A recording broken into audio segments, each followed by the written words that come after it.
Here's a solution developed by P2D that imports and exports resource data between Microsoft Project and Excel. This resource data import-export solution makes the setup and maintenance of your Microsoft Project resource pool a cinch. Just imagine how much time you'll be able to save by being able to import and export your resource data electronically between Microsoft Project and Excel. The key benefits include setting up and/or maintaining your resource profiles quickly, easily, especially when you have numerous effective date and/or cost rate tables in your environment to modify. And using a popular application such as Excel, it facilitates the collection, review, and updates of your resource data by others in your organization. So let me show you how it works. From within Microsoft Project, display the resources from within a resource table with any standard or customized fields, enterprise or local, for which you want to review and/or update. We'll run the output macro from within Microsoft Project, which will in seconds make available our resource data in Excel. Up to the macro button, click View, click Resource Data Output, and click Run.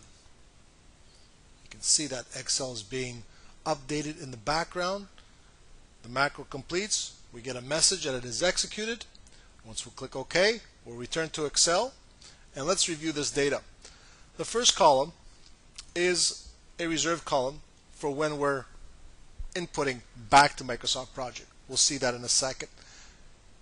The resource unique ID for the resource, of course, table A, cost table B, C, and D for our resources, and followed by E.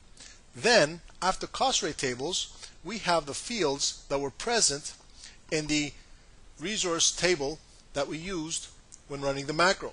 So there's ID, indicators, name, type, material, initials, group, max units, accrued at, and base calendar, including code, which is empty. Now let's have some fun and arbitrarily update some of these fields. We'll take the very last one, code, and I'll put 1, 2, 3 for our first resource. And using the fill down feature, since I'm in Excel, makes it a cinch. Now, you'll notice that I am updating 3 fields at a time. This is because these rows belong to the respective resources. The data on the first three rows is associated to resource unique ID 4. The next 3 rows is data associated to the resource with unique ID 3, and the last 3 rows to the resource unique ID number 5.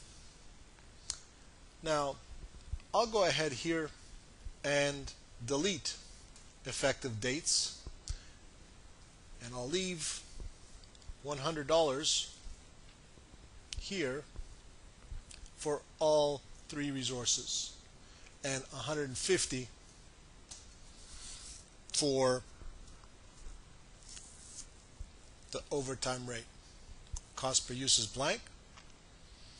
And table B, I will go ahead and leave that as is so we can compare the results. But eventually, essentially between table B, C, D, and E, they're pretty much the same effective dates, but with a different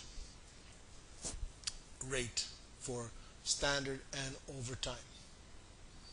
Fine. We'll return now to Microsoft Project, and we'll go to Macro, View Macros, and Input, and Run. If you noticed on the left hand side, the reserved column was entering OK. That means we have 9 lines that were processed in Excel, 9 without any errors, and 0 invalid data. So this is good. We'll click OK. And if we take a look, here are the codes that we updated. and we can double click on the resource and notice that table A is 100 and 150, yet table B, C, D, and E maintain the values that we had previously. Do you want to see that again? Let's go ahead and output. This time I'll go into group and change from A to B to C. And my max units, I'll put 0.5, fill that down. Maybe I'll leave the last one 0.75. Alright. Up to macros I go. View macros, output, run. Execute it. Back into Excel. Slide over to the left hand side. Notice my cost rates have again been updated. No changes made to B, C, D, or E. Scrolling over to the right hand side so you can see our resource fields. We have A, B, and C with our max units. If I like, I can go a little further here and put start for my accrued at, for my first resource, and for my last resource on the list, I'll put end. There we go. And we can go back and put 100% for all but one resource using Control D. Ready to go. Over to Microsoft Project, click the macro, view macros, input, and run. We see the reserved column being updated, telling us that there are no errors, everything's okay. It's executed successfully. We click OK, and we can see that we have our 1.75 for max units, start and end. That's it, folks. It's as simple as that. Thank you for watching.